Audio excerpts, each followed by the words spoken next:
Hey y'all, welcome to For the Fans, where tonight we are so excited to talk about the new season of Survivor 43, where tonight we got to see, just the best competition reality show out there.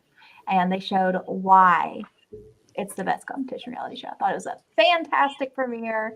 Really, really loving the castaways. And it's always good to see old Jeff back on our screen. So, Sheldon, Josh, how are you guys doing? Hello. Hey, it's great to see y'all again. It's actually pretty nice. Survivor finally back on. I miss seeing Survivor on my screen. It's nice to catch up with that once again. This was an absolute wonderful episode. Kylie, you're so right. I don't know how they could have made a better episode. We got character, we got grueling challenges, we got a mini blind side. We got everything you want. We got relationships starting. We got great stories. We got a new little twisty thing to Big Ass Rock. We got a lot of stuff going on. That was a great episode. Very solid episode. I loved every minute of it. It was Yeah. really, really good. Strategizing in full mud. I don't think we've ever seen anything like that before. That was awesome. In full mud, is that what you said? Yeah, after the immunity challenge, I came back. I didn't catch what you said at first. I was processing it. But yeah, I mean, I feel like my opinion has changed on so many people. Mine too. People I really liked, I'm like, and people that I didn't like as much, I'm like, okay, this person's really fun. So I am excited. Yeah, and when I first before I watched the episode, I gotta look at the cast. None of them really stuck out to me except for maybe a couple of people. After this first episode, I'm like, okay, now a few of them start to win me over. So I'm really curious to see how their characters slowly build up throughout the episodes progress. Yeah, I thought that Ryan Medrano, first boot, and I'm seeing a potential winner. He's the one that changed the most, in my opinion. We're gonna go through, we're gonna talk, we'll try to hit on as many of them as possible, but we're definitely going to talk about Ryan. He is by far the one that I changed my opinion on the most. NECA? Ryan, I changed my opinion on him.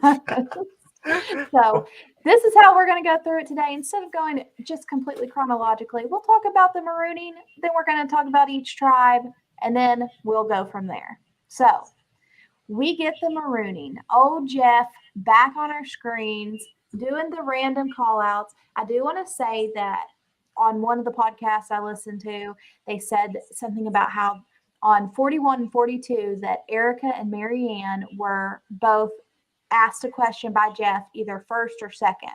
And so I got out my little binoculars tonight to see who that was, and that was Janine and James.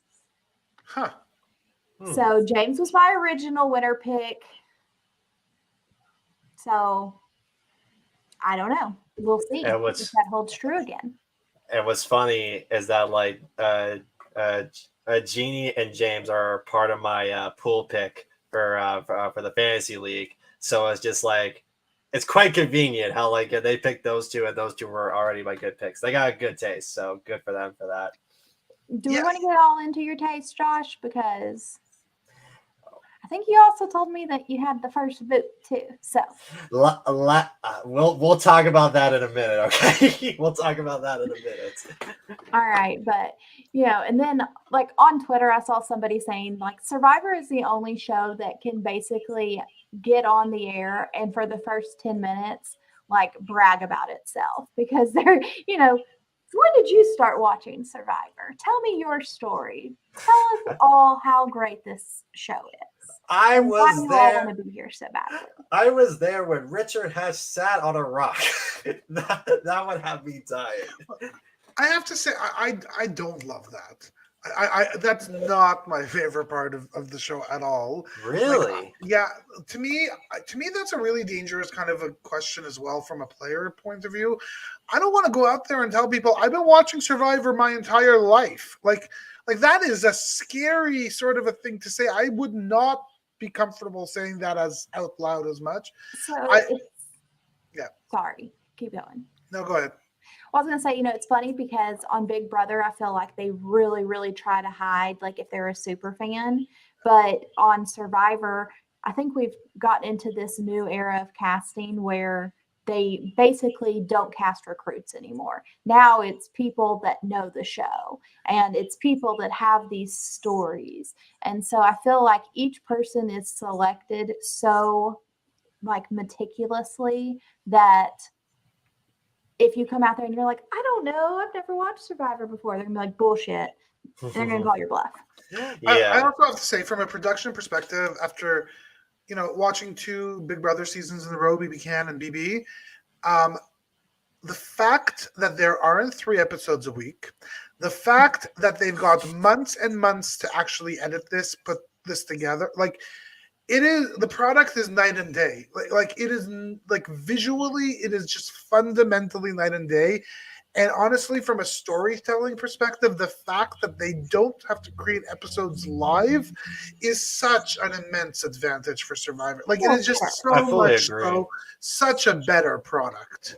Well, and plus they're able to, edit a story knowing the end outcome. Whereas Big Brother, we can look a few days in the future, but there's some blindside butter beans being served up all the time. And, somebody you think's going great all of a sudden isn't doing so good.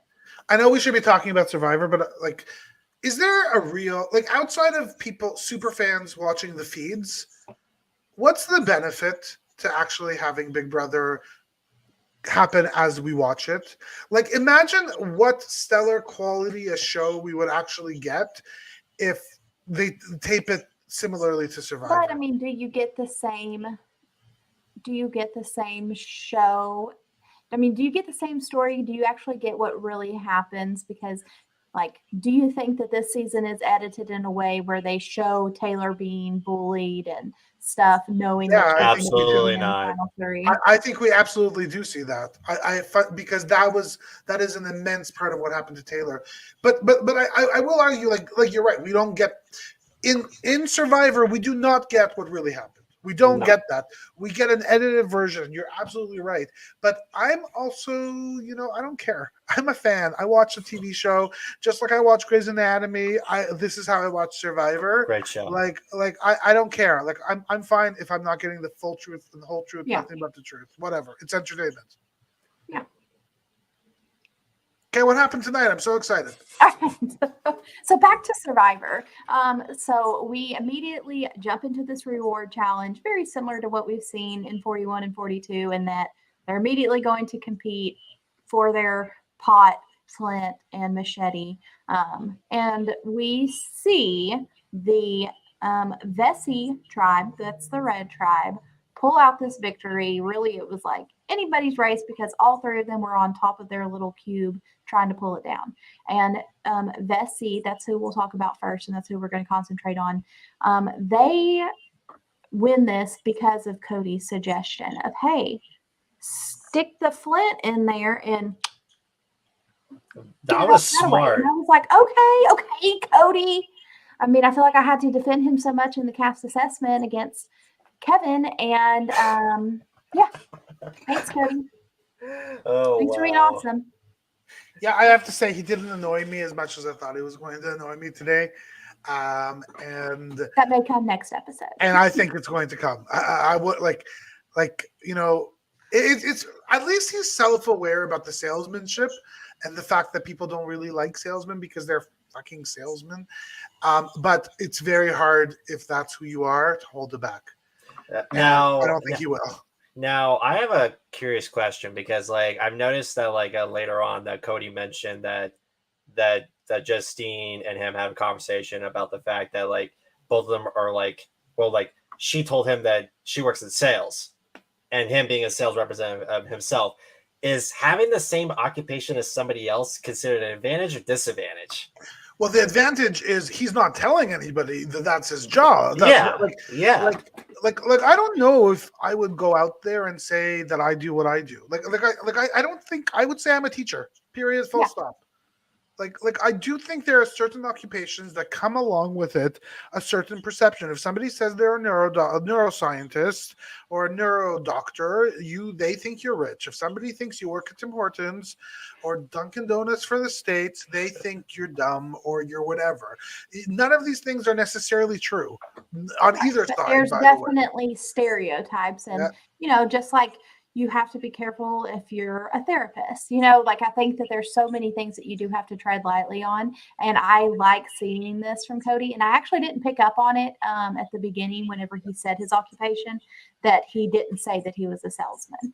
And so I yeah, work that with was fun. elevators and escalators. Elevators and escalators. All right. So on the Vesey tribe, we have Jesse, Cody, Dwight, Noelle, Justine, and NECA. So, Sheldon, you mentioned NECA specifically. What were your thoughts on NECA? Yeah.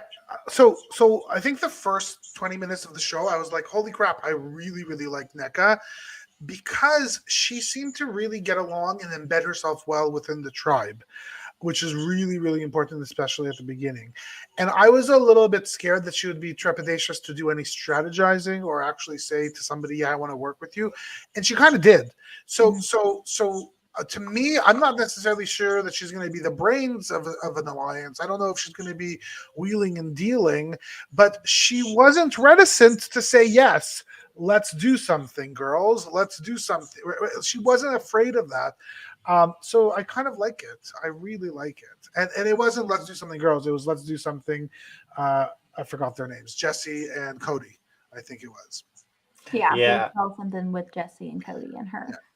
Yeah, and like she gives off a little bit of Suri vibes. Just like the way that she presents herself and just the way that she slowly gravitates the guys towards her side. I'm like, that gives me Suri vibes. I think she'll go really deep. She's welcoming. Like, look, she's a good human, obviously. Like she is. Well, and I mean huge open heart. The thing is, like, whenever listening to her like pregame press, she super nice person, but I just worry about if she has that cutthroat nature where she can just like. I don't know. I think she does. In Survivor, we need that anymore because I'm not sure Erica had that. I'm not necessarily sure Marianne had a lot of that, although more than Erica. Like, I wonder if we are just in a place where that is actually not Survivor anymore. Having cutthroat Parvati is not it. I don't know. I would like to make a rebuttal with Erica is that she orchestrated the split vote between Shan and Liana in season 41. Yeah, but I don't look at that as cutthroat. I mean you're playing the game as a villain is really what I'm saying. Erica played the game as a strategist. And I don't know if villains could win Survivor. Like I'm not certain that that's a thing anymore. I don't know. Oh, Kylie. Seems like you got thoughts on that. I thought NECA was fine. Nothing about her just blew me away, good or bad. Another person that we had a lot of opinions on was Dwight. And we got to see a lot of Dwight in this episode. Sheldon, did your opinion of Dwight change? No, not at all. No, not at all. The first thing he said, well, when I'm done this, I'm going to graduate from school. I can't believe he didn't say Stanford. But like he's the same young, relatively immature kid who's happy-go-lucky to go on a boat and have right and like stuff like that is going to get him in trouble. Stuff like that is going to put a target on him and get him in trouble. And I mean, the things I was worried about with him, like being a little bit socially awkward, I think all of that was there because you do see the girls bonding together and you see, Jesse, Cody, NECA, whether or not this is anything to last, but you don't really see nothing swirling with Dwight. Nope. So not really, no. Nope. He went away. That's all we know. That's a bit bizarre because like you definitely get more airtime with him later down, like but we will get to that when that happens. But like you see more airtime with him later on. But yeah, in the social interactions, I hardly see much of him. Yeah, I understand why. We do get Jesse's backstory about him being in a gang. I mean, they busted out the mugshot and everything, and just everything that I thought that I loved about Jesse was confirmed. I mean, his I'm story is surprised. amazing. I'm surprised they even like publicized his mugshot. I thought like they were just gonna like cover most of the stuff up, but well, yeah, like they did blur the Why? rest of the guys' Why faces. I mean, not? That's a huge part of like that. That's Jesse. Like this is a dude who was literally on the road to die. Like that was literally where he was going Yeah. he was to living on the getting a edge of his life. PhD. Yeah, He was on his way to either spend his life in jail or die. And Mhm. like I don't think not only there's you can't cover it up. Like that is him. That is so much him. I loved every second of this man. I Yeah. am uncertain in truth how much of a game player he's going to end up being. I didn't see a lot of that today. The only no. thing I saw was he was a little bit careful to start playing game, but he was aware about that. So that self-awareness is important to me. But I'm not. Maybe he'll be a massive player as I thought he would be, but I'm not certain. Yeah. Yeah. But I don't know if we need that either. Like just having him on the screen. Okay, spoilers. If anybody's watching The Amazing Race Canada, well, I'm about to spoil who just won. A few nights ago, the two people that won The Amazing Race Canada, like I didn't think they would ever win, but I was so excited for them because one of the women is literally living with terminal cancer. Oh And, and wow. and like I didn't like every time I saw her on screen, I completely thought she was an underdog, and I wasn't rooting for her to win. I was just rooting for the fact that she's there playing the game, and she won. And so, like to me, just him there living his best life after going down potentially Yeah. hell at some point, like that's enough for me. Yeah, it's a great story. I'm glad he's getting this platform to share it. And, he could really be, encouraging and uplifting to somebody. Yep. All right. Then we've got Justine. Noelle and Justine. I think we can just kind of group them together and talk about them. Yeah. We do see them kind of instantly bonding. They kind of contributed to their age. Like, hey, we're similar age. We're the two younger girls. Like, of course we're going to click. And so, do y'all like that instantly they're so open with connecting with each other? That's a bit of a double-edged sword, in my opinion, because like it all depends on how you utilize that relationship. Um, and what's also interesting for me is that if you really want to have your number one person, you really got to be discreet about it, because like if you are openly like out and say like, hey, you know what, like this is my person, we hang out all the time, red flag, because then the rest of the people on the tribe are going to be like, those two are a duo, they're like this, we got to break them up. And that's what Cody did and mentioned to the rest of the people on the tribe. So it wouldn't quite make sense to, personally, in my opinion, I would have just kept that low key, but hey, they kind of did that to themselves. But then again, like it's all about optics and read about the tribe. So it's like I'll go around it. I guess what I'm a little bit surprised about is like I agree with you, Josh. I'd be very careful about that. But like why once they found this relationship, this like natural connection, did they not look at each other and say, we need to go and divide and conquer right now? Like that is what I'm a little bit confused about. And I honestly did believe that Justine was going to be a little bit of a parvati, a little bit of a gamey, sleazy, evilly, and I'm not certain any longer, as I thought before, that she has that. Um, I think we're about to see in a few episodes, but I expected her to be there playing the game first day, and I did not see that at all.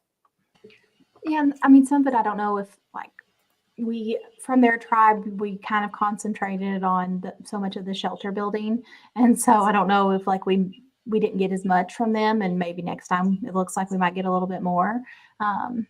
But yeah. Another interesting one on this tribe, the last one we haven't talked about, is Mr. Cody. And basically, Cody is a wild man. And we got to see the ass tattoo. I referenced it in our cast assessment. But yeah, he is living.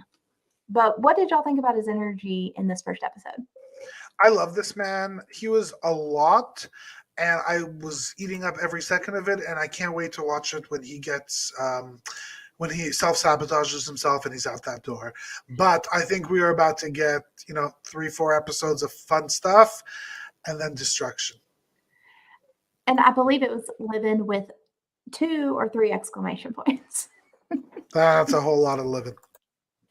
Well, all I could say is that like I like Cody. He won me over this episode, and I will say that my mom will not stop talking about Cody. So it's just the fact that I'm like, okay, so that's her number 1 pick. But yeah, there's that.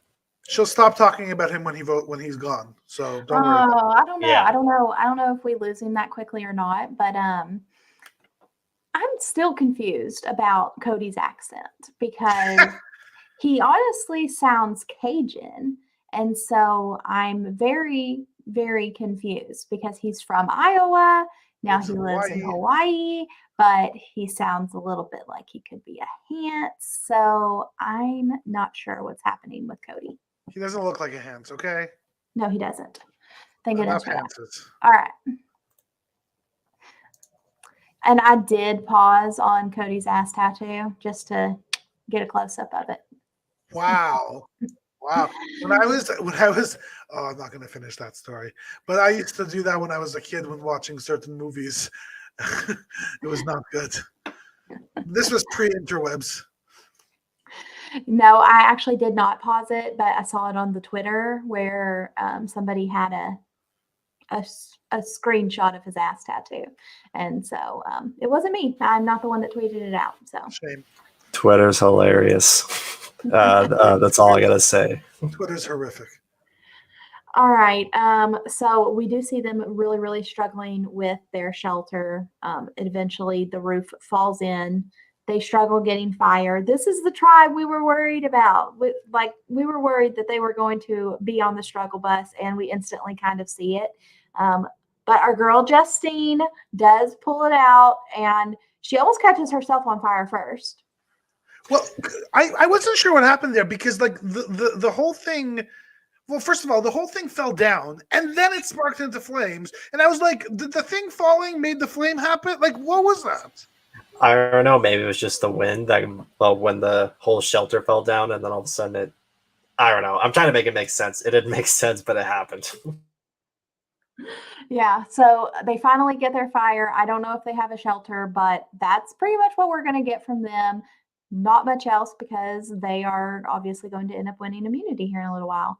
All right, let's just go ahead and do y'all want to talk about them going to, we want to talk about Dwight going to, what are we going to call this? Big Rock Beach. Good Rock Beach, Rock Twist. I don't know. Big Rock. Big Rock Hard Hard. Island 2.0. Big Rock Hard Beach. Big Heart. Big Rock Hard Bitch. Yeah. All right. Okay, but Dwight is the one that ends up going. He comes back. He does tell the truth about what happens. And They all tell the truth. What is this?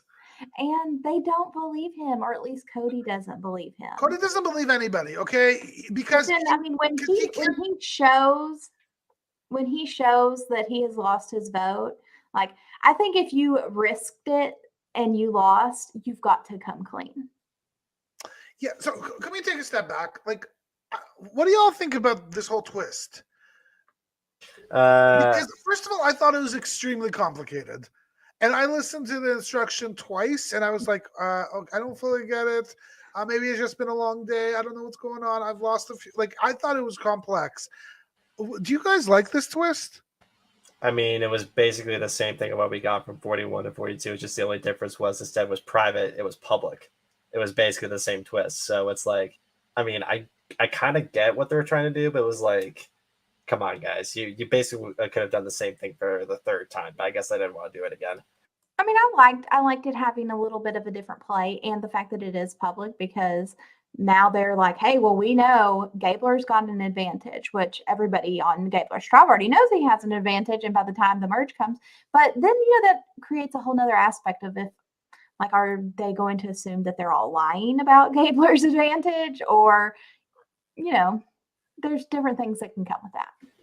I mean, it kind of gives you like a little bit of like a tribal conspiracy kind of thing, because it's like, even though you can Mhm. talk about stuff within your own tribe, you can also talk about stuff that's happening on the other tribe that you've already witnessed in. So it's like, it's a nice mixed bag. I hope they see more of that.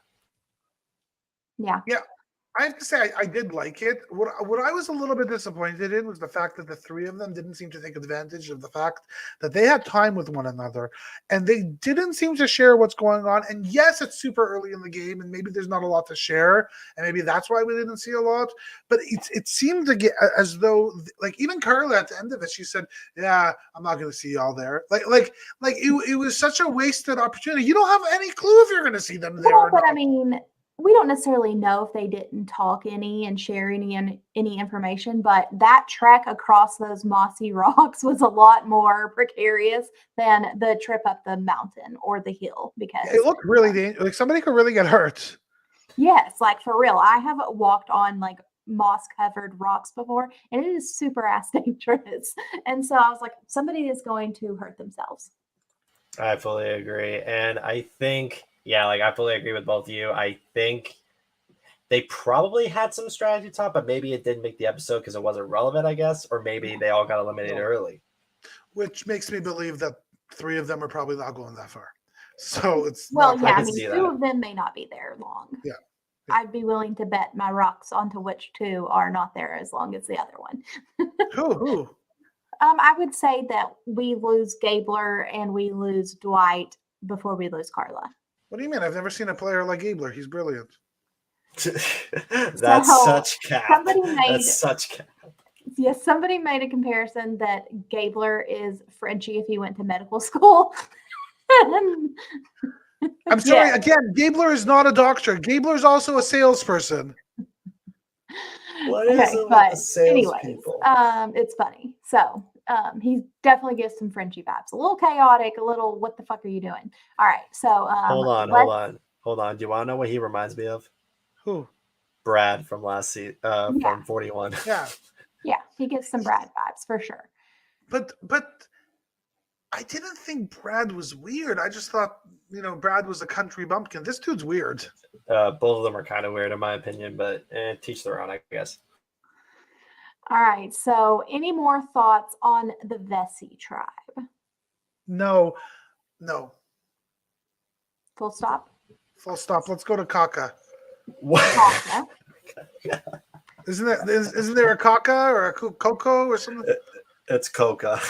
Okay, I don't know. we can go to Coca. Coco. There's a Baka, there's a Kaka, there's a We're gonna go Vesca. to Coco, aka the Blue Tribe. Okay. This tribe consists of Gio, James, Ryan, Carla, Lindsay, and Cassidy. And they do not win the reward challenge immediately, so they have to do Savvy or Sweat. And they decide to go with Sweat. And given these two different options of like the brain teaser or the digging for your supplies, which one do you all think was the better decision? Because we saw them both play out in their favor, but which one would y'all have gone for? So if I'm playing this game, I would look at the two big guys and I'd say, you two go. And the reason I would do that is because, well, I would never be chosen to do that. And so I wouldn't have to actually do the work. And that gives me time with four people somewhere else to start making deals and wheeling and dealing. So to be honest, I would probably do my best to do that work ethic one and make somebody work their rear ends off. Yeah, and I feel like if you've got somebody volunteering, then you should definitely go for that. But ultimately, like the workhorse one, it's just a matter of putting in the time and the effort. But I think that it's kind of hard to fail it, whereas the other one is a bit more of a crapshoot. So I'm with you. I think that the Sweat is the safer bet. Yeah, the only thing is that I would have gone more for the Savvy. Reason being is that, unlike for Sheldon's case, like, if Sheldon was out on the island with the rest of the cast. Okay, well, Josh, you are not Gino. Okay, Gino. What is this with Gino? This isn't BB Can. But anyways, like I'm saying that, like, if I would have gone with Savvy, I would rather have the rest of the tribe just coming together in one place. That way I know they ain't strategizing without me. because I probably would have gotten picked to do the sweat. Because knowing my physicality, I probably been more likely to get picked unless there's two bigger chads that probably would have done it. Then yeah, I probably would have got lucked out, but still, I would have gone with that. All right. So I will say that the solution to the savvy was really hard. Like, I'm not certain that I would have gotten that. And that was really impressive. And I know we're not talking yet about the Baka tribe, but that's a scary thing to not figure out. And then not to have flint and not to have water, like what are you gonna do? What are you gonna do? Well, all right. So we'll get to that in a minute. Let's talk about the Cocoa tribe. We got very, very little, I feel like, from a lot of these people. Well, except for one. To me, this felt like the Carla show. Almost for some reason, I feel like this entire episode was the Carla show. And the truth is, I wasn't high on her before tonight, and I'm still kind of medium about her. I'm not feeling it yet. She's got an interesting story, sure, but I'm not seeing a strategist. I'm not seeing much yet, and I have a feeling she'll be here for quite a while. But and she'll be around, but I don't know. I'm not feeling it. You want to know? I just realized this entire episode was lacking in strategy for the most case. Like we only got maybe one or two alliances per tribe, but that was it. There was no coverage. There's nothing. It's hard for there to be real strategy when only one tribe goes to tribal, and so nobody's back is up against the wall. And the truth is, to me at this point, what strategy is kind of what I don't know what Ellie was able to do is to find a few people and start building trust. Start saying, we should think about being together. We should start thinking about stuff. What NECA did with Assenbacher and with Jesse, to me, that's the type of strategy I want to see this early in the game. I don't need let's split the votes 2-4. There's nothing's happening. There's nothing to do. Well, and I think that it's, we get this 2 hours of Survivor, and I feel like we know a lot of these people. Yeah. Pretty well, and you're kind of invested in a lot of them. This was a very character-induced episode. It's basically like a introduction to almost every single player except for a few players, which is very. I haven't seen much of those lately. The last one I've seen where we got most of the coverage of the cast was I think 41. Yeah, either 37 or 41. I know it's one of the two, but it really covered most of the cast of the premiere episode. So I was very impressed. Look, this is the reason why I watch these shows. I want to see these people. I want to meet somebody like honestly, even Carla, who in my life I would never have met her. There's nothing about her that never in my life would I've crossed paths with this person. That's what I want to see, and I want to see them in this weird environment with other weird people doing weird ass things. That's why I watch Survivor. So let's talk about the ones that we did not see as much. We did not get much from Gio. I think he has a fun personality, but worried about his longevity in the game for sure. Yeah. On Gio. Yeah, Gio is the one that got me nervous in the beginning because I think he's going to be a very neurotic player, but also at the same time in this episode, he gave me neurotic vibes, and I'm like, yeah, that's what I was worried about. I think he's either going to be a little sporadic too much, but I think he's trying to lower it down. I hope he can prove me wrong, but I don't feel too confident with him. Gio really confused me because, watching some of the videos from before tonight, he was trying to create this character of being evil, shady. This guy is another country bumpkin. He's the nicest guy, not from the South, but I don't know where he's from actually. I was like, Gio's not a country bumpkin. But he just is this nice. I don't know. Is this one of these people that went in and knew exactly how to get cast on the show, and then is like, okay, now I'm on the show. And then doesn't deliver. Oh shit, I have to be me. Yeah. Because I can't be this character for this entire game. I'm very confused about this dude. Yeah. We'll see. To be determined. I mean, we don't get a lot from Gio, and so maybe we're going to get to know him better, and he's going to turn out to be fantastic. I don't feel any certain type of way about him. Cassidy, she's another one that we did not get much from. I think we got a idea of what her game style is. She wants to play the very cutthroat, wants to be the strategic mastermind behind the scenes of everything. Basically, a Victoria from season 38. That's pretty much the vibe. That's basically the vibe of what I got from her. I literally thought about that. I was like, this is Okay, Victoria. good. No. But the thing though is that I have a feeling she might not be able to hold herself in as Victoria did, because she doesn't sound like a behind the scenes player. She sounds like she wants to be out there and wheeling and dealing and have people see it. So my gut says that she won't be able to stay silent that long. Like it's just in her, and I kind of hope that happens for my entertainment, but I don't think she'll be quiet. I think she'll make a move quicker before Victoria does, because Victoria didn't make a move till late. Ever. I don't remember if she ever made a real move, to be honest. Like Victoria is one of these players I would love to see again, because I feel like she was playing, but she also forgot to make the big plays when she needed Sure. to. All right. We got a little bit of Lindsay. I have talked about Lindsay a lot with some friends, one being Bob in the chat, and some other, Survivor enthusiasts. And there's a lot of people that are pretty high on Lindsay. Yeah. Did y'all see anything from her that's like, yes, you've changed my opinion, or were you already high on her? She's basically Chrissy from 35 before she turned heel. That's the vibe of what I got from her. Before Chrissy turned heel, meaning like she had a character arc switch from hero to villain. Gotcha. Yeah. That's what I meant by heel turn. So she's my winner's pick. She was. I'm not as high on her at this point, at this second, to be honest. And here's why. I am very worried that she's overconfident in her abilities. And I'm very worried that she thinks that she's already won the game. That's kind of the sense that I'm getting. Like, just the way she speaks, the way she holds herself, there is this holier than thou thing. And the thing about Survivor is nobody plays a perfect game.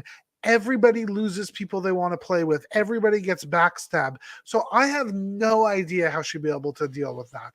I hope she does well, because she is my winner's pick, and I would like to make it 3 in a row winners. Thank you. But I am not as excited about her as I was a week ago. What you just said there is my exact mindset of another player from the Yellow Tribe, which we'll get to that in a second. Sammy. I'll tell you in a minute when we get to that, but I have a lot of thoughts about him. A lot of thoughts about Sammy. Yeah, I wasn't super high on Lindsay. Like, she seemed like a really nice lady. I don't think that she's going to be just a stereotypical mom character, which I love. But still don't think she is. I don't think she's the eventual winner, but I don't think she's an early boot either. No, I think she's making merge without a doubt. I just don't know if she'll be able to put it all together. Yeah. I think she makes final 3, but gets second. Holy mother. Okay. All right. Now, the people we got to learn a little more about, let's talk about James. James is my winner pick initially. He's on my thing, too. I don't know if I want to pick James to be my winner pick anymore. I don't feel as good about him as I did, he didn't come across to me as well as he did in his interviews. And so I'm getting a little Sandra Diaz-Twine. Yeah, he's kind of kind of. And I don't know, like we haven't seen anybody play like Sandra Diaz-Twine since Sandra Diaz-Twine. I just don't know if that wins Survivor anymore. Like I'm not certain it can actually. I think that kind of game style of just being the way Sandra won Heroes versus Villains was that she basically played the coaster but hide under the big players, but still tried to make moves. So it was kind of like a coaster. So she played a coaster and floater strategy at the exact same time. I don't know Sandra if shouldn't it's have won Heroes versus Villains. so like I don't know if that strategy is possible nowadays to win. Like it could get you to the end, but I don't think that's well as respected as it is back then. Yeah. I don't know. I don't know what it was exactly about James. He just maybe didn't come across as genuine as he did. He kind of came across kind of gamey to me, Yeah. and yeah, Well, I'm just he's a chess gamer. Like I believe he won the chess tournament in the States. So it's like I don't feel that though with him. Like yeah, he seems a little sneaky to me and a yeah. little like a little and robotic. No, no, not at like all. he's not Russell, but he's just I don't know if people if what I saw tonight of him being a little mischievous and robotic, if that ends him up going down to the end, I'm not certain people are going to be comfortable voting him to win. Like I don't think people would be Almost a little happy with. slimy. Yeah, he's slimy. He's slimy. I do think it's kind of interesting that Kylie, you and I both have our winner picks, and we're both feeling a little similarly about them. Yeah. All right. Okay, but we can move on from James and let's talk about Carla. We've Right. already hit on her a little bit. This was the Carla show. We got a lot of her backstory, a lot of her narrating, a lot of her thoughts, a lot of Carla, which I'm not upset about because I think she is just kind of a natural narrator and it comes easy to her and her confessionals are interesting without being over the top and um, showy. I think she's Look, she's real. Like Mhm. what you see is what you get. I'm a little concerned that the fact that we did see a lot of Carla means we won't be seeing a lot of Carla very soon. I don't think so because it's just like when you see a lot of someone on your screen, that means they make merch. Now, Well, no, what's his name from the one that we said JD. Dudler, the pretend doctor, the pretend doctor. Gabler. Gabler. We said Gabler. he reminded us of the farmer, right? The farmer got a right. whole heck of a lot of airtime, and then bye bye. So like Well, in the new okay, era, but I'm thinking maybe Carla's more like a Shan, somebody that you could see as a front runner, but we lose, halfway through jury. Sure. That's probably more of the area I see her in, but I Same. think that she's around for a long time. I think we're going to get a lot of Carla on our screen. So hopefully you like her because Kylie, do you like seeing a chubby woman on Survivor? yes, because I'm a chubby woman. So like there's hope for me. Well, I was looking at her and I'm like, maybe I could do it. Maybe I they know. will let me Like- bring my CPAP on an island and plug it into Now, the there's a place coconut. for me to plug my CPAP in. If not, I may die of sleep apnea while Yeah. out here. Might happen. Yeah, and I think that that's part of it. Like a lot of people are going to be able to connect with Carla because Josh, like you said, NECA gives you some Suri vibes. Maybe Carla gives some Suri vibes. I mean, Suri was on the heroes tribe, but Suri is not a hero. Suri is a villain, and in the best way. And maybe Carla has that in her too. And she's not a super tiny little modelly girl running around out here. She's very real, and I think a lot of people can relate to her. I do not see villain yet. I don't see any villain in her. I'm sorry. I don't know what you're talking about. Oh, I do. I see it. I see it in her. So initially, before the season started, I had a list of what my ideal boot list was. Do you want to know who was at the bottom of my list? Josh had a booty list. Okay. Yeah, who's clearly. at the bottom of your booty list? This is who you wanted booted or not? This is what who I wanted to be out first, and it was Carla. Reason being is that based off of like the vibe that I got from her, just from like her pictures and from the video, I was like, she's gonna be a ream. I don't think she's gonna get that far. That's just what I thought at first. But then after this episode, it was like, okay, she completely won me over. I thought she was gonna pull a ream and then just like leave their clothes out, like damper it out into the sand. But no, she's actually a lot more chilled and a lot more. She gives me David vibes a little bit. David who? David Wright. Mm. Really? Yeah. What the heck are you talking about? It's just like the little bit of like the nervous tension of sorry, not nervous tension, just like a little bit of like the social awkwardness at the start, but then like all of a sudden you slowly like warm up to her, and then the more she opens up, the more you get to know her more. I don't know. I want to see more. I was not sold tonight. You guys don't see that? No, I mean, we see Carla like initially hit it off with Gio, and she's able to create a bond with him. She hits it off with the girls. She hits it off with the girls and James. And like she said, she's pretty much in this middle position where she's going to get to be the one that decides what direction to go. So no, I think that I don't get the nervous vibes like you got from David, right? Well, like the reason why I said that, because I'm also comparing that to David too, because he also started off a little bit nervous, but then like as time progressed, he slowly got more comfortable, and then next thing you know, he was the biggest threat to win the game. I think I kind of see what you're saying, Josh. Like there's a little bit about her that's like, on paper, I shouldn't be her. On paper, I'm a chubby Latina lesbian woman with a septum ring. And on paper, like, we don't see a lot of these people anywhere on television, right? So like there's a little bit, I think maybe what you're saying is maybe she didn't feel as comfortable being there. Yes. But guess what? Yes. She's a human, and the second humans actually interact with other humans, and they have real conversations, and they actually start liking each other. It doesn't matter if you're a lesbian, a Latina, a septum. It doesn't matter what you are. If you like each other, you start to like each other, and I think that's just what we're seeing from her. That's exactly like her, and she likes them. That's exactly what I saw. Okay, thank you. Like at least I know I'm not like going off course. Like at least I kind of like. I'm glad you kind of see my point. Way off course. You're like out there at Big Rock Beach. Okay. Big rock. Then big the last one beach. to talk about here on the Coco Tribe is Ryan. Ryan is the one that I wanted to save personally for last, because I just was not high on Ryan at all pregame, and he shot way up, in my opinion. Just really like him. Really rooting for him. I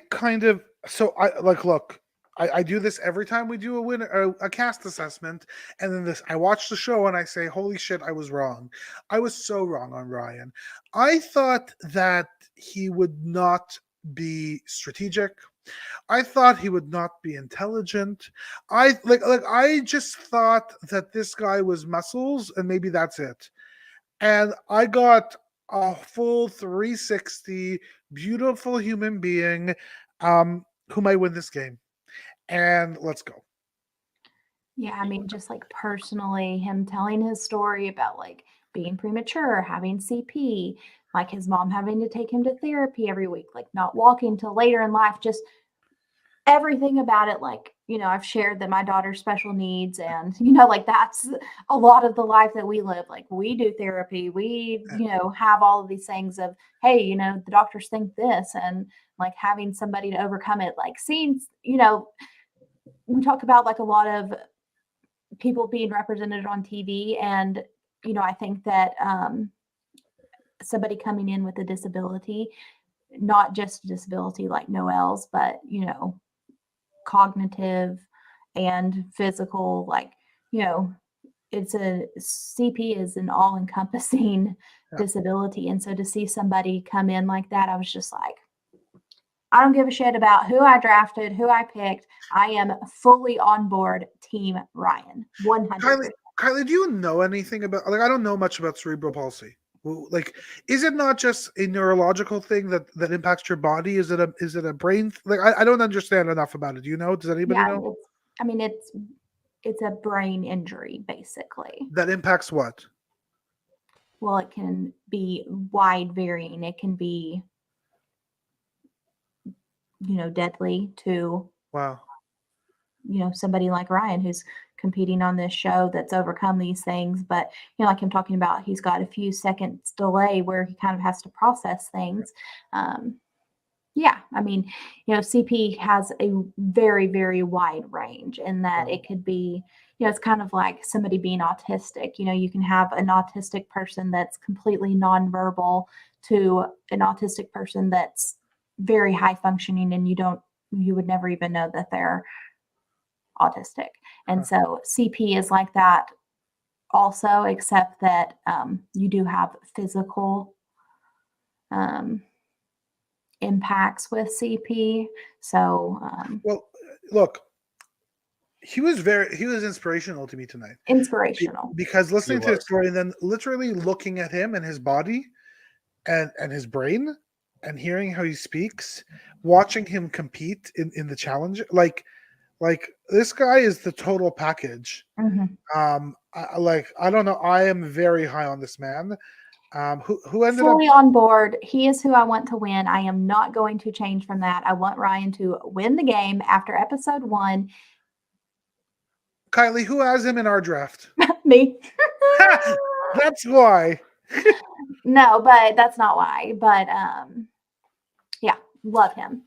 Well, the thing is with Ryan is that like I think his biggest strength out of all the people in this cast is his ability to relate to every single people. Like even if he like the fact that he has such a very very deep like enriched story, it's just for the fact that like you can't help but not want to root for him or like want to really get to know him personally. So I think with him, like Ryan is going to be a someone to watch out for and someone that you want to have on your side. So yeah, like I fully agree with everybody here. Ryan also won me over too. Like I thought that he was just going to be an early boot, but he definitely won me over. I do not see him going anytime soon. Very Yeah, touching story. I hope that we see him sitting at the end. Like I'm just fully rooting for him. I am a Ryan stan. Let's get it. All right, so let's move on to our third and final tribe, Baka Yellow. Obviously, these are the people we got to know probably better than anybody because we're going to end up getting them in tribal council. This tribe consists of Owen, Gabler, Sammy, Janine, Ellie, and Mariah. What are your thoughts initially about this tribe as a whole? Because I don't necessarily look at them and think, okay, they don't have their shit together. Yeah, I think this cast is a little bit of a mixed bag for me. It's like they're definitely not the most strategic tribe, but at the same time, they're not really. They're more. They're definitely more like a workhorse tribe, like if that makes sense. Like they're really just focusing on camp life and then really focus on any other aspects. To be honest, but besides like the Girls Alliance being formed and maybe like Ellie forming connections with Gabler, but other than that, we didn't really see much strategizing. And even Sammy admitted they didn't talk much strategy until after they lost the challenge. So I have to say, I find this tribe kind of strangely put together because I agree. I kind of agree with Josh that, they might not seem super strategic, although my gut says, and we saw tonight, that Ellie is. And I think Owen thinks he is and wants to be, but I don't think we fully saw that tonight because he was a little shocked that his vote and his name was really going around, and he obviously doesn't know that yet. But they're also so they're not necessarily a super strategic tribe. But if you just look at them, the only physical person there is a 19-year-old named Sammy. So they're also not a super physical. Like I don't know what this tribe actually is. Yeah, maybe this is the tribe that we have to worry about a little bit more. I mean, they've got Mariah, who obviously wasn't bringing that much. You've got Janine, who is super tiny, which so much of like the team immunity challenges, you need strength. So like unless they're able to put her on a puzzle, that could be a bit of an issue. And then you've got Gabler, who is older, but yes, he does look very physically fit. But is he going to be able to stack up against Orion or No. The funny thing is that like if we were to base off of that tribe, based off a theme from a past season of any kind of reality show, I would think a BB 11 of the Off Beach tribe.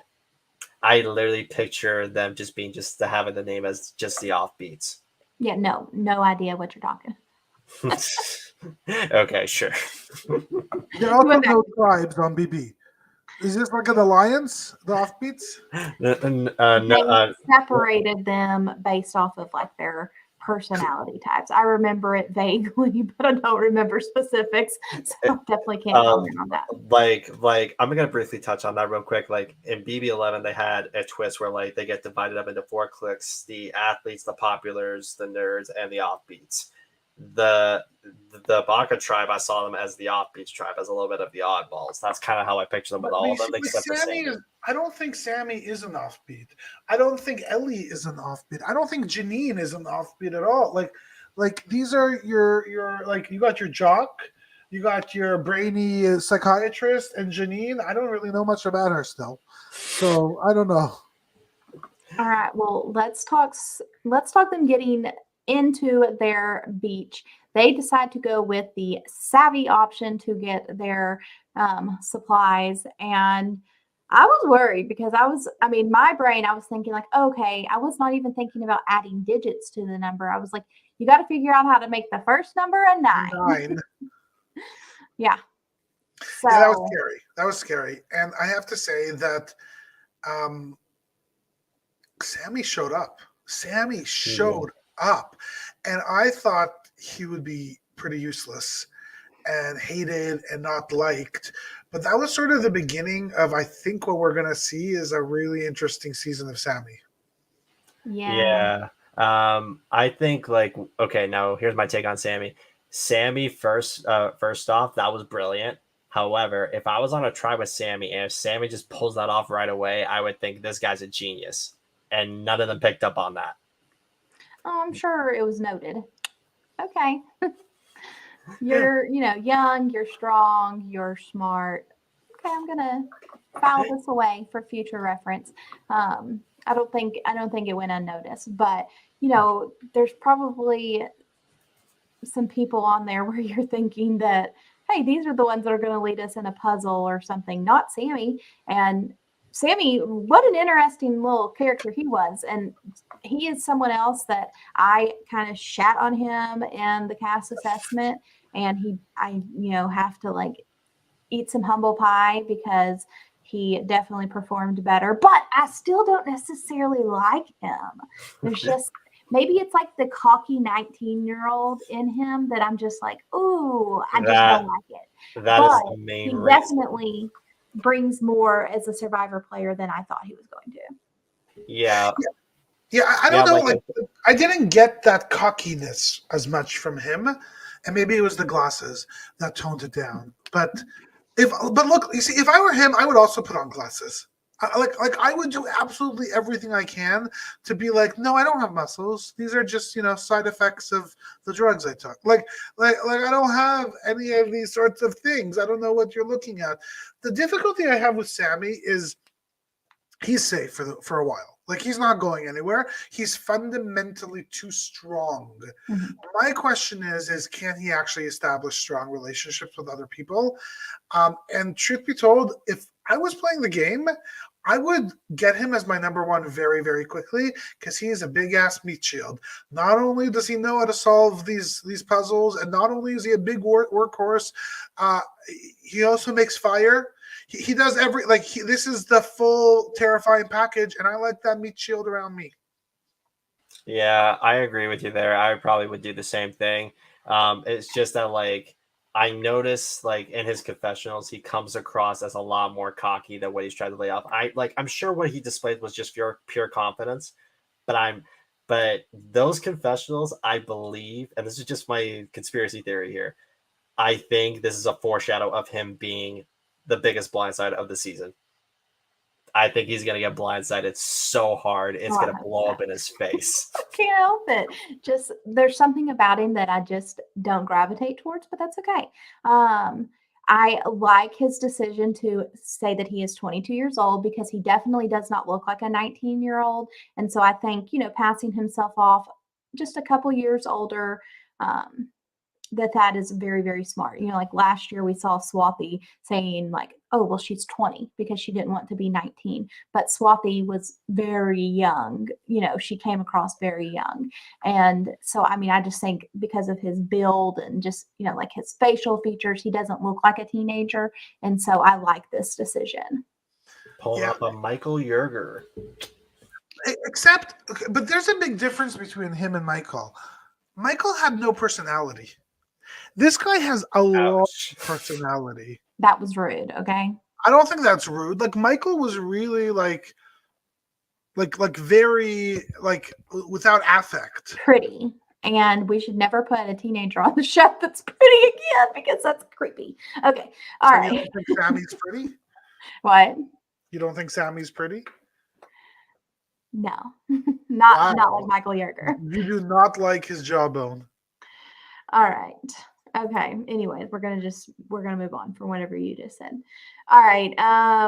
Jawbone, not any other bone. Kylie, get your mind out of the gutter. Let's talk about Owen. I was a little bit worried for Owen. Obviously, we see him being the other name that gets tossed around, but I was thinking like, okay, whenever we hear his name as being one of the options, but we kind of have this foreshadowing where he's trying to make connections and he like talks to Gabler and he's like, hey, if I hear your name, I'll let you know. And Gabler's like, crickets. Yeah, the thing about this guy is that I think this is typical super fan mistake who watches a lot of the game, understands the strategy, understands everything, but actually can't put anything into action. He is a little bit socially awkward. The fact that we see him go to multiple people and have that exact same conversation and have the exact same reaction from every single one of them and not really realize or actually want to fix it or change it up suggests that he doesn't get it. Let alone the fact that we see Gable, we see that somebody says, what? Well, I didn't really speak that much to him. Why the hell are you not speaking to absolutely every single person there? There's only 5 other people. What are you doing? You want to make an enemy for no reason? Yeah, like I think like Owen says in down in his bio that he wants to play like Adam Klein, but he's playing more like Wu, but is trying too hard to be like Adam, if that makes sense. And it's just coming off as very cringy to me. I think he's gonna shoot himself in the foot, and like it almost did. But if he keeps this up, he's not gonna get any far anytime soon. Yeah, I mean, I'm hopeful that he kind of is like, this is kind of like a wake up call for him where he's like, oh shit, kind of like a Nick Wilson thing where, oh, okay, what I'm doing isn't quite working. And that he's able to turn it around because I had high hopes for him, but a little bit disappointed in episode 1. But could that actually happen though if, he only got 1 vote against him? Like, nobody has to fess to the fact that they were ever planning on voting him. Like, well, he has to know that it was obviously talked about, like, because Mariah came in thinking that other people were going to write his name down. And if people feel comfortable throwing your name out, then you're not in as great of a position as you think you are. So yeah, look, bingo. I hope so. I'm not sure he can. I do really, really hope so. I was having serious Omar vibes from him before the game started. Definitely not Omar. And I'm getting no Omar. No Omar. All right. Let's talk about Gabler. So Gabler wanted to be the provider. He wanted to be the fire maker, but we see, Pet Cemetery over here strike up a fire in 2 strikes. So watch out, Gabler, you're not needed. And so Gabler is going to do his best to make some connections based on other things. And so we see him and Ellie hit it off over some death metal. Hey, Billy Garcia, these are your people. Hey, common interests. It builds a bond. Well, look, this was not a moment for Gabler. This was a moment for Ellie, basically making a connection with the person about something she knows 0 about, right? Like this was fully Ellie. Gabler is I think there's 2 ways to look at Gabler. Number 1, we saw tonight that he is very easily not manipulated, but all Ellie had to do is say, no, you are not using your shot in the dark. And he said, okay, cool, I'll do whatever, right? So he's completely controllable. On the other hand, he's also a wild card. And the fact And even though he's controllable, the fact that he could put a bad taste in people's mouth because of his wild card nature makes him really dangerous. And I have no idea if anybody but a psychologist could actually tame this man. I agree with you there. I think Ellie is just going to take advantage of Gabler the entire way through. And just basically, Ellie is just going to have a 2-vote advantage the entire game. I can already see it. Yeah, Gabler, he's got the old school mindset of like, oh, hey, I didn't do well in the challenge, so I should be an option to be voted off. No, baby, you was safe. Do not. So, okay, but let's talk about. And the worst part is, sorry, I didn't mean to cut you off. And the worst part is he had a temporary idol that if he wanted to use for this round, he could have, because it's temporary. But look, I will say, I actually think he played the idol perfectly. Like especially, well, so let me take a step back. I think him coming there and completely telling them the full truth before he knew what he got was a dangerous and not the best move. But once he got an idol and he knew he would have it for 2 days, for 2 rounds, round number 1, you tell them, I'm using the idol tonight, they vote somebody else. Round number 2, he uses like he is safe if he plays it smart twice. Okay, but I knew that he was doing that, but he didn't. Did it say that it's good for 2 tribal councils? Yes. No. It's good for, he could basically use it in any of the next 2 tribal councils. So he's been to 1. The next tribal council is the last time he uses it. Okay, because I even rewound it and asked my husband. I was like, did they just say that that's good for 2 tribal councils? Like, he is safe. You cannot vote for him. No. Okay, a little bit confused there. All right. So what do y'all think about Gabler's decision of risking his vote here and getting the idol, being truthful, sharing it with everybody, exactly what it is?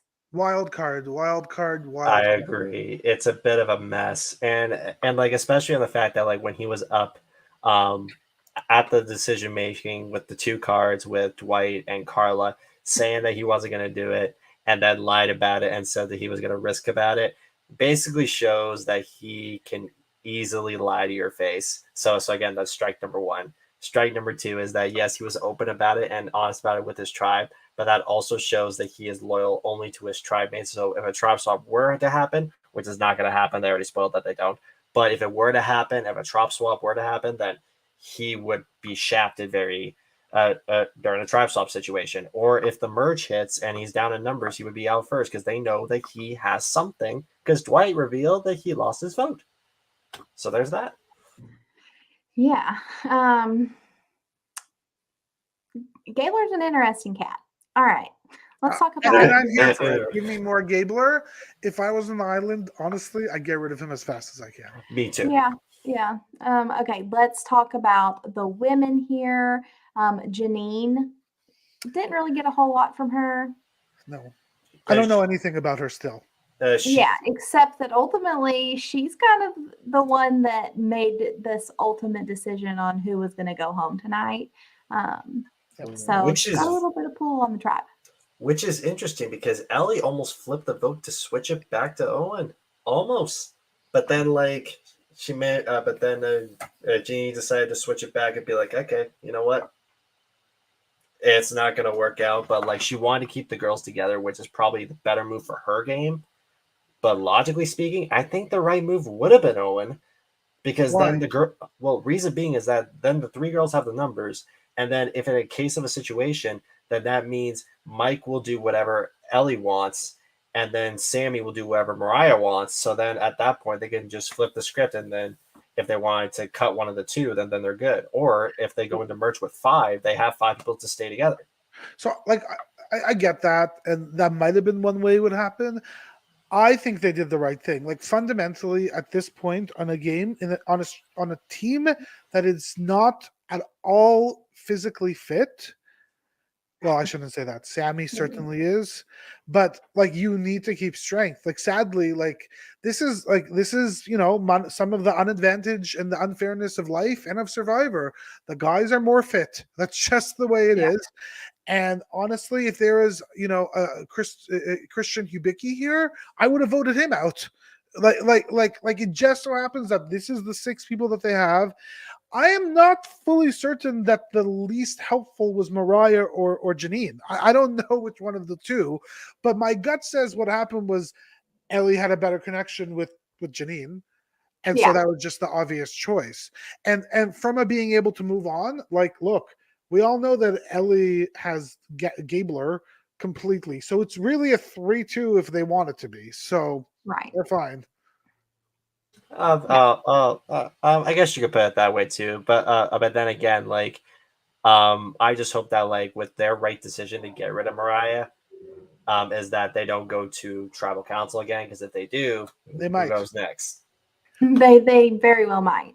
Owen, Oh, but geez. Owen goes next. Like it's a relatively easy vote, and he has no powers for now, right? So like the truth is, the next time the dude comes in a Or he boat, may not go because, Ellie kind of instantly was talking with him. Maybe it's Sammy that's the one that's on the out. Maybe they take it, I don't think I don't think they do that to Sammy. I think they need I don't think that they would get rid of Sammy ever. Like I think he's completely secure right now.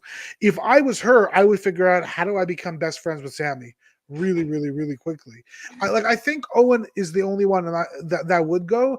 And truth be told, if I were them, I would figure out a way that the next time the boat comes, Owen doesn't go on that boat. And I would not risk anything when I'm over there so that I have my 3 votes to get rid of Owen. Yeah. True. Okay, I like that. I like that thinking. Thank All you. right, let's talk about Mariah. Oh, And like Mariah, bright, colorful, brought it in her interviews. She did not pop tonight. no, I didn't get anything from her tonight at all. I don't know, like especially with her going home, I'm a little bit confused why they didn't give us more Mariah if it isn't for the fact that she just didn't give anything or enough while she was on that island in all of the interviews and stuff. So like I hate to say it, am I going to miss her? Sadly, no. Like not at all. Sorry, Mariah. Disappointing. The only thing I'm really gonna be missing is her hair because it looked very, very popping, and that's what got me to have her in my pool pick. And I slowly regret that, like really, really badly. I'm sticking towards the gameplay this time. I'm not gonna go any like random bullshit and just stick with something that just goes with hair color. Well, but here's the thing though, like I tell my students this all the time when they're doing presentations in class. I don't care how beautiful your PowerPoint is. If you don't have a good presentation, then I don't care about your PowerPoint. And what I got from Mariah was we got this big old colorful outfit and hair and everything, but I got nothing from her. So Yeah. she has to go. Yeah. It's And then go on. No, like I was, like I was just gonna say that like she comes across as bright and colorful, but the way she comes up in confessionals is very gray. That's just sad. Gray. Yeah. Grey's Anatomy once again. All right. And then the last one for us to talk about here is Ellie. And Ellie was the one, I'm not going to say I told y'all so, but I told you that this girl had what it takes to win. And she definitely showcased it tonight. I think she was someone to watch. She's basically Tori from last season, but doing it right. Yeah. I don't know. No, I don't get that. Like I don't get that at all. Actually, like the fact that they have the same professions, like whatever. Yeah, like the difference between Tori and her is that Tori can't make a friend because she's not very friendly and she's not very it's hard to get along with her. She is a little bit game body. Tori is like Ellie is not that at all. Ellie is soft, sweet, aggressive, and to be honest, all of those things put together, I actually don't think she wins this game whatsoever. Like I don't think she has a chance. And because I disagree. And the reason for that is if this is the way she was acting today, it's only going to get a lot more and a lot scarier. And she is just going to build a big target around her. Like I do not see her doing well. I would have liked her to be a little more under the radar because that's kind of what I pegged her as, is like, hey, like this is someone that I think has what it takes, but she could be overlooked and she might still be overlooked. I think that a lot of the women are more chill personality, and a lot of the men are the bigger personalities this season for sure. You've got Sammy, you've got Cody, you've got James. Those, all three of them are louder and more present than any of the women are. And so, I think that if she were to get into a merge, that she could kind of fade back a little bit. But she's interesting to me. Yeah, I think Ellie would probably get very, very deep. I just think she might get cut at fire making. I don't think she's gonna get to the end. I think she's gonna get cut at fire making or at 5. Like she's gonna get cut right before finale. Or I like think, right I think before she's finale. getting to merge and one of the first boots because she's too big of a threat. Oh, so you think she's Tori then? No, I do not think she's Tori. I think she's a far better player than Tori, in truth. But Okay. I Finishing in the I think exact she's same spot. scarier than Tori, though. Do what? What? What? Okay. What? All right. So, anything else about this tribe as a whole? I see them potentially as just straight collateral. We might get ourselves a Matt Singh, Mara Amu, Oa. Like I think we're gonna get that decimation tribe, but that tribe, like that's just my visual of what I've seen, but maybe I could be wrong. But I see it going in that direction. So one of the things that I like when Survivor does is when 2 out of the 3 tribes end up going to tribal. And again, I agree with you, Josh. I wouldn't be surprised if the yellow tribe goes to tribal, but we're going to see some drama in the other tribes as well. 26 days, 1 survivor. All right. We're not even going to really talk about the immunity challenge here because this was so much information to break down. But we do see Coco win. We see Vessi get second, and our little what's this tribe? The Baka tribe. They're going to be going to tribal council immediately upon getting back to camp. Gabler's like, you know what? I'm going to play my shot in the dark. The entire time, my reaction was just like, "What are you doing?" Even Ellie was like, "You didn't need to do you're that." Not doing that. No. We're not going to do that. That's done.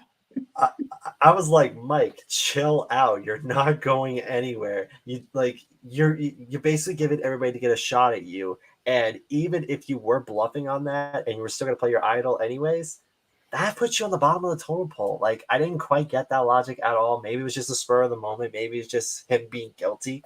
But the old school mentality. But where I really saw like the cockiness coming through on Sammy when he's like doing the table maze with him and he's like, oh, you've got to get your end up higher. I'm like, chill out, bro. Like, yeah. So one of the things I have to say I don't like is the shot in the dark. I fundamentally don't like when luck plays a role in this game. Yeah. I don't like anything luck related ever. Like the fact that they're going to this big rock, they're making their own choices. That's okay. And then I'm okay that they're luck. But the fact that you might be voted out, which means you had poor gameplay and a choice and one little die or whatever the heck they pick saves you. I was really hoping it was gone. I do not know why it's back. And in terms of Gabler, I don't know what there's no logic to help understand it. I wish that he was super smart, and I just don't get it, and we don't get what he's doing, but he's not, sadly. So we see Sammy pitch Owen, and then, flash forward a little bit when Ellie and Janine are talking.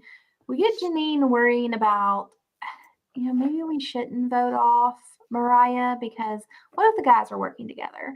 And I feel like this is kind of the same situation that we dealt with in Big Brother this season where hey, all of these POCs may start working together. Well, that's completely unfounded. And whenever you have a man throwing out a man's name initially, sorry, I'm just going to call it what it is, but you're playing into the gender roles and you're stereotyping that they're going to be working together automatically.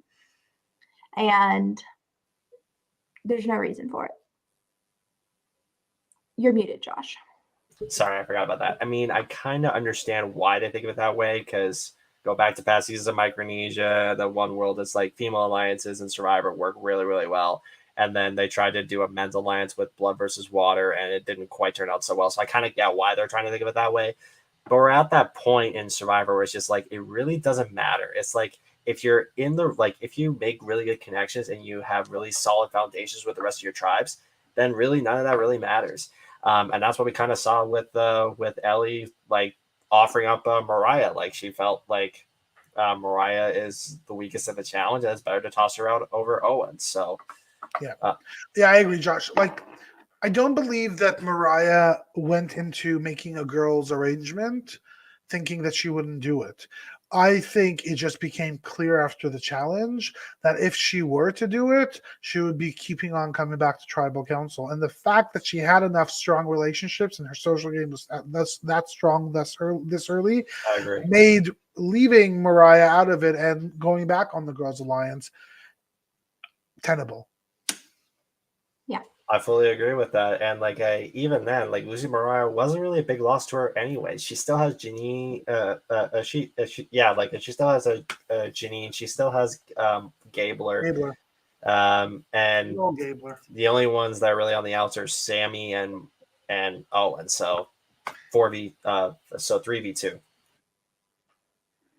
Well, And but it's I mean, interesting Sammy and that Owen two aren't people- together though. That was like my whole purpose of what like Janine based this decision on. Oh, hey, maybe we should vote out, Owen, because I'm worried that the guys are going to get together whenever the guys are clearly not together. Like Gabler Not and even Sammy, close. oil and water. Sammy throws out Owen's name. Like, these three men are not together. So I don't think you have to worry about that happening. No, but I do think so. So there's a few things that's happening here that doesn't really make a lot of sense to me for Ellie. And that's the fact that she seems to be pairing up with two people that are really not strategists, which means she literally has to be the full brains. Because if Janine did not understand what was actually going on there, she truly didn't. If she was truly thinking that the guys are together, when it is so clear, all she had to do is watch. Sammy and Owen have yet to speak. Like that's all she had to do is watch what they're doing on the beach, which puts Ellie in a great position because certainly she's in control, but it also puts her in a precarious position because the truth is, you want Gabler, you want Janine, you have one thing to do: get rid of Ellie. Well, I mean, I think that we're probably discrediting Janine a little bit because I do think she is going to be, a smarter player. I hope so. The season I I goes agree. didn't on. see it. But There's no live feeds. but tonight, I just don't love her train of thought, and I'm glad that Ellie comes out on top of this because I think this was the best move. I mean, to be honest, in my opinion, like, it really, like, let's just say a hypothetical situation. Even if Owen were to go out first, like, the next person would have gone off would have been Mariah anyway. So, like, either of them would have gone. It just would have been reversed. I kind of get Janine's situation being like, hey, what if the guys are working together? I get that from my perspective, and Ellie almost second guessed herself, but I'm happy that the outcome still turned out the way it did. Sucks for me because Mariah was my pick, but still. All right. So anything to hit on from their tribal council? I mean, it was kind of, straightforward. Typical stuff. Day Typical. 1, day 2. How do you guys feel with your tribes? You Have you know, guys been we're forming working on bonds? y'all. We didn't strategize. We were going to be the final 6. Blah blah blah blah blah. Yeah. Sheldon, anything to comment on from the tribal council? Tribal looked beautiful. Like maybe one of my favorite tribal sets in years. The tusks when they came in from the elephants, like it was a gorgeous set. It looked like they really did a lot on it. I also really like the fact that they now make them go upstairs to do the vote. There is something about like it should be a harder trek to make a vote, like making them go upstairs. The other thing that I really loved actually was you saw the fact that Ellie was a super fan when she went up to that voting booth, because she wasn't there. Like she wasn't there terrified about the fact that she has to make a voting decision. She was there looking around literally in that moment saying, wow, I'm here. And it was like moments like that. I love moments like that when they put them in the show, because that's when we see the real people. And yeah, Ellie will be around for a while. So let's go. Love it. All right. Any other thoughts about this episode? I thought it was really great. I'm so excited to have Survivor back on. It has been a long haul to get through Big Brother 24, and I'm glad to be focusing on something different coming up. This was my favorite episode of the season. It was great. So far. If the season is more episodes like this, where we see more people, character development, relationship development, and we add a few more layers of strategy and get rid of a few twists, we have a great season. And I did not believe this before tonight, but this is a great cast. I wasn't super excited about them, but I don't know if there's any misses here. I'm not sure there is. And I think maybe the only miss just got voted out. So let's see. I think like at first I wasn't really quite sure on this cast. I thought this cast was a bit meh. But after the first episode, it slowly started to grow on me. I think as more episodes progress, I think this cast might be the best out of the latest ones we have. In my opinion, I think it's the best out of the 41, 42, 43. I will say I kind of like the 42 cast, and then halfway through the season, I'm like, I don't like any of them. And then all of a sudden, I love them all. So I don't know what they're doing with this editing. They're making my mind go crazy. Well, once again, I just think Survivor has nailed it. Looking forward eagerly to next week. I'm excited to see what happens. All right. Josh, got anything to plug? Yes. So if you are anxiously waiting for next week's episode of Survivor, have no fear. There is some extra Survivor cravings for you. Introducing Survivor Pandemic. Episodes are on my YouTube page under Survivor Pandemic. If you want to check those out, it'll keep your juices flowing, and just enough time for you to wait for the next episode to come out. But in the meantime, there's some episodes for you all to watch.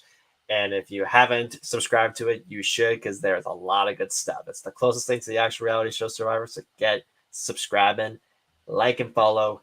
You will love it. Guaranteed. Josh, who's your favorite player to ever play Survivor Pandemic but never win?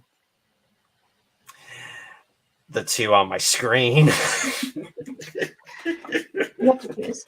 What's that? You have to choose. I played the fifth. You're not a man. All right. And Sheldon, what about you? Got anything to plug? You can check us out tomorrow night when we are back here For the Fans, talking about who leaves the Big Brother house and who our final three is, and all the stooping Taylor and Monty have done, and all the breakups they've done as well. There's a lot of stuff that seems to be going on underneath the covers of the Big Brother house. So let's talk about it tomorrow, because we got a lot to say. Very, very cool. And then we will be back. Our regular schedule time for these episode recaps are going to be on Thursdays at 9 Eastern, 9 Eastern, 8 Central. So that is when we will typically be coming live. But with the overlap of Big Brother, we were going to just knock this one out after the episode tonight. So next week, Thursday, we will be here live to talk about episode 2 of Survivor 43. And we will see all of you guys next time. Bye, y'all.